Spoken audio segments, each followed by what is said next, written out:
Before this story begins, take just 1 second to subscribe to the channel. If stories about real emotions, second chances, and quiet turning points in life speak to you, then you're in the right place. Every story here is inspired by moments that many people experience but rarely talk about openly. So if you've ever felt invisible, overlooked, or like life quietly moved past you while you were busy surviving it, this story might feel a little familiar. Now let's begin. Emily had always believed that life's biggest changes arrived with noise. She imagined they would come with dramatic conversations, bold decisions, or unmistakable moments where everything suddenly shifted. But as she grew older, she realized that real life didn't work that way. The most important turning points often arrived quietly. They slipped into ordinary afternoons and simple decisions, hiding inside moments that seemed almost too small to matter. And on that warm Saturday afternoon in late spring, Emily believed she was simply choosing what to wear. Sunlight poured through the wide windows of her suburban home in Oregon, painting soft golden patterns across the polished hardwood floors. Outside, the neighborhood was peaceful. Birds chirped somewhere in the distance, and a gentle breeze rustled the leaves of the tall maple tree in the front yard. Inside the house, however, there was silence. Not the comforting kind of silence that feels restful. The other kind. The kind that echoes through empty rooms and reminds you that there is no one else there to hear it. Emily stood in front of the large mirror in her bedroom longer than usual, studying the reflection staring back at her. Her expression carried a mixture of curiosity and uncertainty, as if she were looking at someone she knew, but hadn't spoken to in a long time. At 38, she didn't recognize herself as easily as she once had. Life had a strange way of changing people slowly, almost invisibly, until one day they paused long enough to notice that something inside them had shifted. She adjusted the hem of her navy blue skirt, smoothing the fabric carefully with her hands. It wasn't flashy. It wasn't dramatic. But it was shorter than anything she had worn in years. Her fingers lingered on the fabric for a moment, as if questioning the decision she had just made. She could still change. Part of her almost did. For a brief moment she considered walking back to the closet, replacing the skirt with something safer, something more familiar, something that allowed her to fade comfortably into the background the way she had grown used to doing. But instead, she straightened her posture. The skirt stayed. She paired it with a soft white blouse that hung neatly from her shoulders. The outfit was simple, clean, and elegant without trying too hard. Low heels completed the look. Nothing about it was loud or attention-seeking. But it was intentional. And that alone made it feel different. For the first time in a very long while, Emily wasn't dressing to disappear. She wasn't dressing to blend quietly into the scenery of her own life. She was dressing for herself. 2 years earlier, her marriage had ended. Not with a dramatic explosion. Not with betrayal or angry arguments that shattered everything at once. Instead, it had ended slowly. Quietly. Like a candle burning down to its final flicker. After more than a decade together, she and her husband had simply grown tired. Life responsibilities, routines, work pressure, and emotional distance had built invisible walls between them. They tried to fix things. They tried to talk. But eventually both of them reached the same painful realization. Love alone wasn't enough to keep two people moving in the same direction. When the marriage ended, the house stayed the same. The furniture stayed. The pictures on the walls stayed. But the warmth left. The laughter disappeared first. Then the routines they had built together. And eventually the quiet feeling of being truly seen by someone else faded away too. Most days after the divorce felt mechanical. Emily woke up, went to work, answered emails, paid bills, and smiled politely when conversations required it. From the outside, her life looked normal. But inside, something had changed. Her friends still cared about her, of course. But they were busy with their own lives, families, children, demanding careers. Their schedules filled quickly, leaving little space for spontaneous dinners or long heart-to-heart conversations the way they used to have years ago. No one meant to leave her behind. Life just moved forward. And sometimes, people drifted slightly apart without realizing it. But today felt different. That morning, her phone had buzzed with a message from her closest friend, Laura. "Hey, I'm stopping by later with Jason to grab those documents you borrowed." Emily had smiled when she read it. Laura had been one of the few constants in her life. Through marriage struggles, the divorce, and the lonely months that followed, Laura had remained supportive and steady.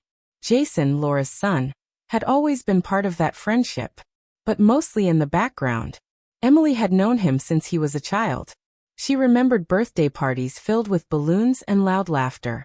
She remembered scraped knees, school plays, and awkward teenage phases where Jason barely spoke more than 2 sentences in a row. In her mind, he was still frozen in those memories. She hadn't stopped to consider the simple reality that time had moved forward for him too. With one final glance in the mirror, Emily brushed her hair back gently and took a slow breath. Then she headed downstairs. In the kitchen, she began preparing small things without fully realizing why. She placed 3 glasses neatly on the counter, filled a pitcher with lemonade, dropped a few cubes of ice inside. The ice clinked softly against the glass as she poured. Her hands trembled slightly. She paused, frowning. "Why am I nervous?" she murmured quietly to herself. It didn't make sense. This wasn't a date. She wasn't meeting strangers.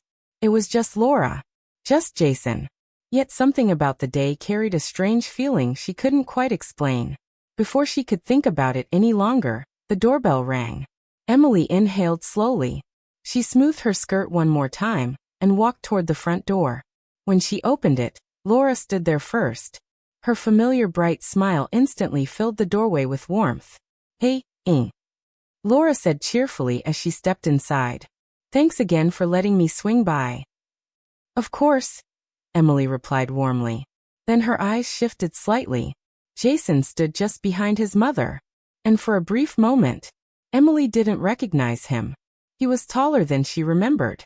Much taller. His shoulders were broader, his posture relaxed but confident. His dark hair was neatly styled, and the awkwardness she remembered from his teenage years had been replaced by a calm sense of self-assurance. He wasn't a boy anymore. He was a man. Their eyes met for a moment.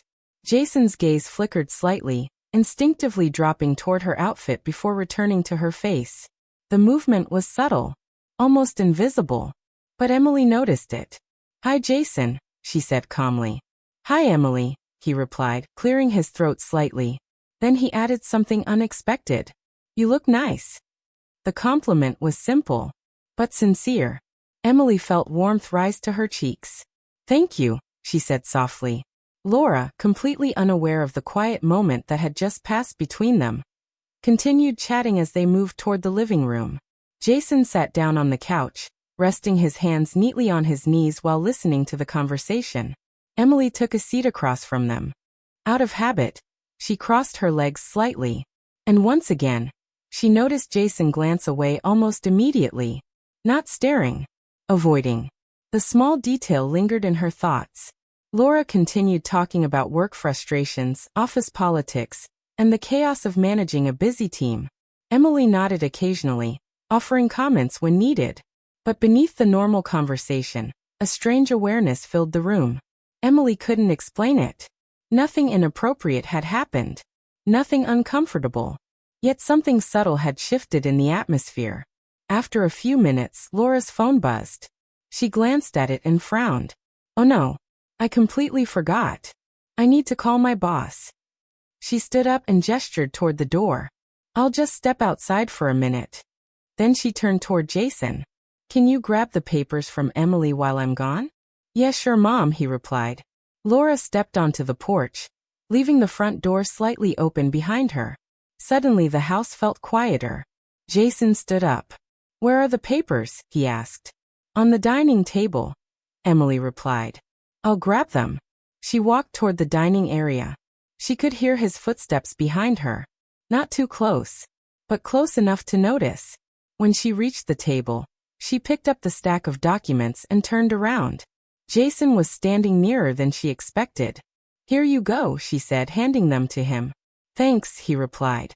But he didn't move. Instead, he hesitated slightly. His fingers tightened around the papers. Emily tilted her head gently. "Is everything okay?" Jason exhaled slowly. "This might sound a little weird," he said carefully, "but I just wanted to say something." Emily felt her heart skip. Not from fear, but from curiosity. "What is it?" He paused for a moment, choosing his words carefully. Seeing you today, you just seem different, he said. In a good way. Emily blinked. Different. Yeah, he continued. More confident. Happier. Like you're finally living for yourself. The words surprised her. Not because they were inappropriate, but because they were honest. Oh, she said softly. Well, thank you. I mean it, he added quickly. After everything you've been through, it's nice to see you like this. A quiet wave of emotion passed through her chest. That's very kind of you, Jason, she replied gently. It's taken time, but I'm trying to find myself again. He nodded. You deserve that. For a brief moment, they stood there in silence. Two people connected not by expectation, but by simple honesty. Then Laura's voice called from the porch. I'm done. Jason stepped back quickly, suddenly aware of the space between them again. I should give these to my mom, he said. Emily smiled. Go ahead. A few minutes later, Laura and Jason were leaving. The door closed, and the house returned to its familiar quiet. Emily leaned against the door for a moment and exhaled slowly. Nothing dramatic had happened. Nothing inappropriate. Yet something small had shifted inside her.